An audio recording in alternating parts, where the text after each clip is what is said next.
This is Michael Popok, Legal AF. Energy policy for sale. Energy policy for sale. Donald Trump's trying to sell American energy policy to the highest bidder. That means big oil and fossil fuel executives, where he had a roundtable dinner at Mar-a-Lago recently and begged them to give him $1 billion to defeat Joe Biden so that on day one, he would enter executive orders written by the oil company in order to roll back hundreds of regulations that Joe Biden put in place. Joe Biden has led the most ambitious energy reform policy in American history. And it's not just all clean energy. Sure, the focus is on wind, solar, electric, and the rest. Limitations on certain things like exporting liquid natural gas.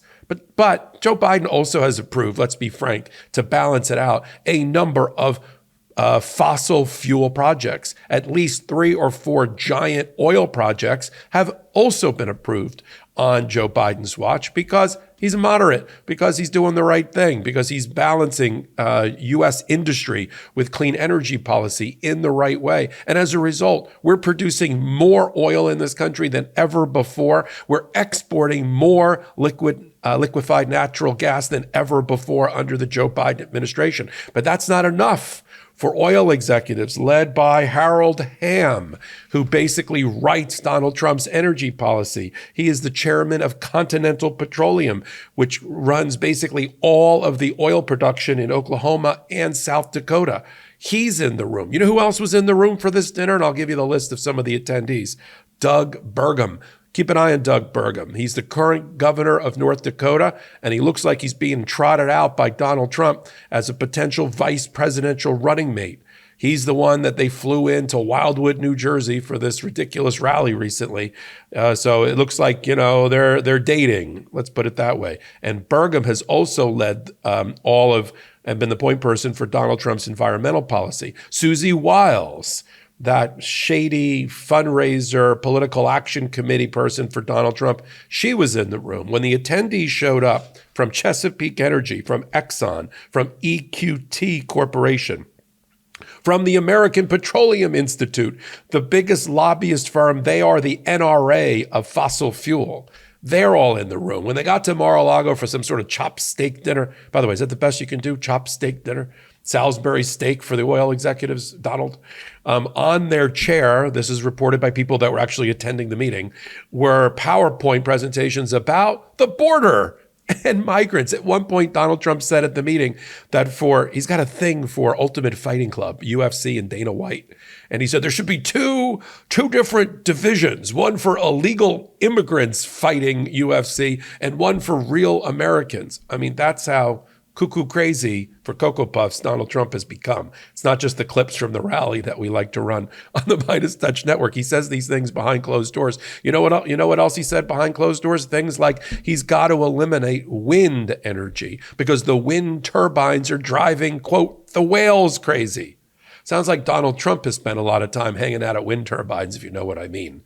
But the putting all jocularity aside, the Senate Oversight Committee and Senate Budget Committee, and this one led by my doppelganger, Rhode Island Senator Sheldon Whitehouse, is looking into the reporting of our energy policy being put up for sale so blatantly, so transparently. I mean, it's one thing. We've always known that there's lobbyists in America. We always known that the industries try to shape policy around their industry. It's been going on since the founding fathers. That's what they were worried about. One of the things they were worried about. But now we have this blatant vote for me, give me $1 billion, and I'll let you, the fox, rewrite the chicken coop rules. I mean, that's where we're at right now.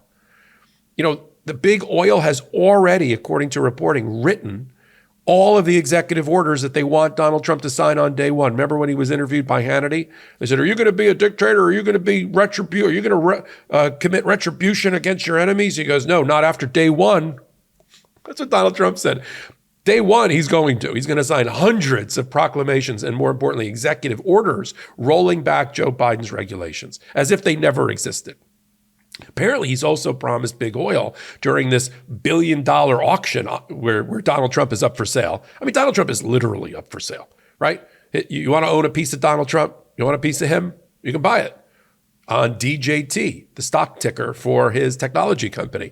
Anybody, foreign or domestic, can make a major investment in Donald Trump. You want the suit off his back? He'll sell you the suit off his back in little pieces. The one he wore when he was arraigned in Georgia, being sold as NFTs. You want to buy Bibles or sneakers out of a van from Donald Trump? You can. I'm sorry. I mean, I just like my presidents, Republican or Democrat, to be dignified. They hold the highest office of the land, right? They are the leader of the free world. I don't want to feel like I'm at some sort of flea market where my policies and morals are up for sale. But that's what we have.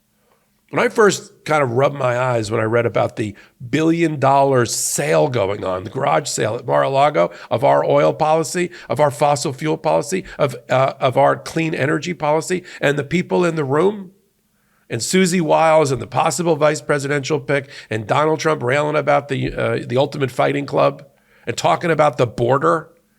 He told the people that were attending this was all going to be about an energy roundtable, and the first thing on their seat is a PowerPoint about illegal aliens and illegal immigrants coming through the border. I know Donald Trump is just waiting to put all of them back in cages, which is what's going to happen during the restoration of the Trump presidency if that were to happen. But I digress. Let's get back to what Sheldon Whitehouse is investigating. Proper sleep can increase focus, boost energy, and improve your mood. Introducing Beam's Dream Powder, a science-backed healthy hot cocoa for sleep. If you know me, you know that Dream has been a game changer for my sleep, and boy, do I need sleep these days. I drink Beam's Dream Powder each night in order to get my optimal sleep. And I gotta say, I wouldn't be recommending this if it didn't actually help me. And today, my listeners get a special discount on Beam's Dream Powder. Their science-backed healthy hot cocoa for sleep with no added sugar. Better sleep has never tasted better. Now available in delicious flavors like chocolate peanut butter, cinnamon cocoa, and sea salt caramel, with only 15 calories and 0 grams of sugar. Other sleep aids can cause next-day grogginess, but Dream contains a powerful all-natural blend of reishi, magnesium, L-theanine, melatonin, and nano CBD to help you fall asleep, stay asleep, and wake up refreshed. The numbers don't lie. In a clinical study, 93% of participants reported Dream helped them get better sleep. Beam Dream is easy to add to your nighttime routine. Just mix Dream into hot water or milk froth and enjoy before bed. Find out why Forbes and the New York Times are all talking about Beam and why it's trusted by the world's top athletes and business professionals. If you want to try Beam's best-selling Dream Powder, get up to 40% off for a limited time when you go to shopbeam.com/legalaf and use code legalaf at checkout. That's shopbeam.com/legalaf and use code LegalAF for up to 40% off. Sheldon Whitehouse and the Senate Oversight Committee and the Senate other committees have been looking at big oil for a long time. And as Sheldon Whitehouse put it, this makes us ask more questions about their policy. Are they committed to our United States clean energy policy, or are they committed to Donald Trump and wrecking it? Remember, when Donald Trump got in office, I know there was a recent poll recently. Tell us something you remember about the Trump administration and Trump. They asked Democrats and Republicans, people that voted for Biden or Trump. Well, I don't know why people don't remember that in every office that mattered when it related to energy policy, he put a lobbyist or former executive for fossil fuel companies in the positions to regulate themselves. The fox regulating the chicken coop, right? Coal executives, oil executives, anti-environmental people in charge of clean water and clean air, the polluters being part of that regulation. If you don't think that's what's going to happen again, then how do you explain the $1 billion request demand for Donald Trump? And they're going to do it. Already, the American Petroleum Institute is investing tens of millions of dollars to help get Donald Trump elected. And we got to fight back, right? The consumer of all of these products have got to fight back. And Sheldon Whitehouse is going to try to hold big oil and fossil fuel executives accountable for what happened here. But the only way we can hold Donald Trump accountable is at the ballot box. Yeah, there's also the criminal justice system, but we're seeing how slowly that's moving. So we got to do it at the ballot box come November 5. If you care about energy, if you care about our planet, if you care about leaving your planet and the United States to the next generation, then you have to vote for Joe Biden. There's no doubt about it. And I want to be fair. While Joe Biden is credited with implementing the most ambitious natural resource and energy policy in American history, I'm going to let that land there for a minute, with hundreds of regulations for clean water and clean air to promote electric vehicles, to decrease the amount of liquefied natural gas export, right? He's also been fair and balanced about it and even-handed, and has approved a number of major oil projects around the United States and in states that matter, right? West Virginia, Alaska, and different places, because we need oil too. We've hit our highest oil production, not during Donald Trump's administration, but by Joe Biden's administration. Shows you he's fair, even, and balanced. He's not trying to destroy coal mining and oil production and gas and fracking and all of that. He's trying to manage it. He's trying to make it more environmentally friendly. He's trying to move the country and move the needle towards clean energy. And what's the matter with that? What's the matter with that? If it wasn't for some foreign conflicts and some other issues, the gas prices would be lower at the gas pump too. Of course, that's affecting Joe Biden's electoral chances. And I think we'll see a drop in gas prices over the next, several months. But regardless of that, how do you feel about Donald Trump selling his energy policy to big oil? If you're okay with that, then you know who to vote for. If you're not okay with the Mar-a-Lago dinner and those that were in attendance, and Harold Hamm trying to shape American environmental policy and basically drop all the barriers to regulation and turn this country over to big oil, then vote for the other guy. I'm going to continue to follow things related to Donald Trump, his administration, as we sit at the intersection of law and politics.